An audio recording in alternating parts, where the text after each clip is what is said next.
सजेई हेउछि केन्दुझर बड़दाण्ड सते जेमिति भक्तमानଙ୍କ आगमनକୁ चाहि रहिछि। विश्वर बृहत्तम रथ निर्माण कार्य कारिगर एबे व्यस्त। प्रचंड ग्रीष्म और वर्षा को खातिर न करी दिन राति एक करी लागी पड़िछंती रथ निर्माण रे। सबुआडे प्रभुंक आज्ञामाल आसिला परे रथ कार्य आरंभ होतिबा बेले केन्दुझर परंपरा टिके नियारा। परंपरा अनुसार अक्षय तृतीय रे प्रभुंक प्रतिमा निजे रथ पाखक आसी आज्ञामाल देबा परे महाराणा माने रथ निर्माण आरंभ करिथांती। 72 फुट उच्चता और 45 फुट ओसार थिबा एही नंदीघोष रथ 2019 मसीह गिनीज वर्ल्ड रेकर्ड रे स्थान पाई केन्दुझर जिला पाई एक गौरव आनी देछि। प्राय 1000 वर्षर भी पुराणा केन्दुझर जगन्नाथ संस्कृति और परंपरा सेबेठारु चली आसी रथयात्रा।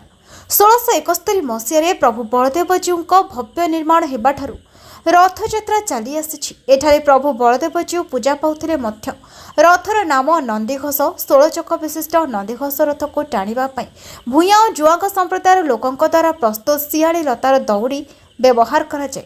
बड़दाण्ड को मध्य विभिन्न रंग दे एक अलौकिक परिवेश सृष्टि करा जाउछि। जय जगन्नाथ। जगन्नाथ स्वामी नयन पथगामी भव तुम्हें देखु आम आज आसी पहुँचीचु केन्दुझर बड़दाण्ड जो बलभद्र देव आराध्य देव केन्दुझर रथर नाम है नंदीघोष जहाँकि विश्वर सर्वबृहत रथ। ये रथर उच्चता 72 फुट दैर्घ्य 45 फुट एवं ए 16 चक विशिष्ट रथ। ये रथर कार्य वर्तमान शेष पर्यायर। आसतु आम आज किसी लोक पचारि बुझा आम मुख्य कारीगर और किसी लोकाल लोक किसी पचारि बुझा रथ केमती कौन चली रथ कम केमती कौन चली रथ तो आमर एथर पूरा नुआ पूरा आमर कौन रथ रहे रथ भंगा जाए केन्दुझर ये जो रथ ये रथ भंगा जाए पृथ्वीर विश्वर सर्वबृहत्तम रथ ग्रीनिज कप वर्ल्ड रे स्थान पाई। ये तो भव्य रथ देखुं आप केते सुंदर रंग कार्य चलती रथर जहाँ जहाँ काठ दरकार ताकू सरकार जुगे दी आउ किसी जुगे ना पुणी आम आर वर्ष मागू आपन तो कथा नीलमणि महाराणा सहित आउ रथर जे मेन बुझा बुझी सब आमर हुए से नीरु बाबू आपन तो पचारिक बुझिले सब प्रकार कथा कारण रथर मुख्य दी जन नीरु आ नीलमणि महाराणा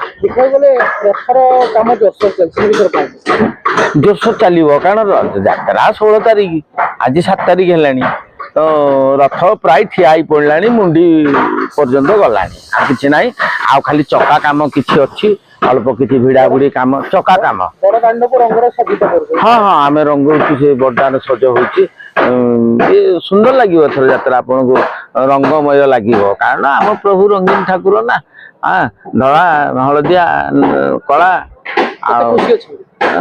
समस्ते खुशी अच्छा मो खुशी कौन अच्छे आज्ञा आमर यही वर्ष यही जो 10-12 दिन आम पुराणा बजार बासिंदा भारी खुशी हमें। नमस्कार मु नीलमणि महाराणा केन्दुझर रथर मुख्य कारीगर।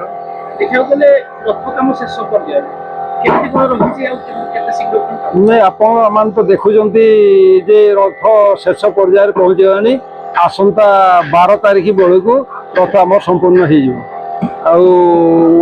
14 तारिख नेत्रोत्सव अच्छी नेत्रोत्सव बेलू रथ आमर कपड़ा लगी हे द्वार सब लगी आपंकर सेन जेहेतु नेत्रोत्सव रोचे पताका लगे से संपूर्ण केते कारीगर लगी वर्ष आपंकर मिस्त्री एवं हेल्पर मिसिकी 45 जन कारीगर लगी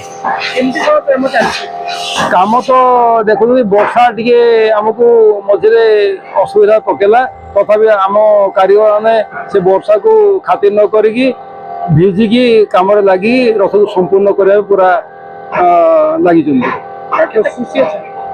निश्चय खुशी हवा जेहेतु आमर एत बड़ यात्रा आगू प्रभु को यात्रा हम पुरी रे प्रभु महाप्रभु केन्दुझर बलदेव यात्रा जेहेतु लक्ष लक्ष यात्री आसी देखिए तेणु आम बहुत उत्साह थाऊ जे आसिक यात्री प्रभु दर्शन करूँ बड़दाण्ड निश्चय केन्दुझर हिसाब बासी हिसाब आमको बहुत भल लगे। केन्दुझर जिला प्रतिनिधि निरंजन पाणी रिपोर्ट समीक्षा न्यूज लाइव।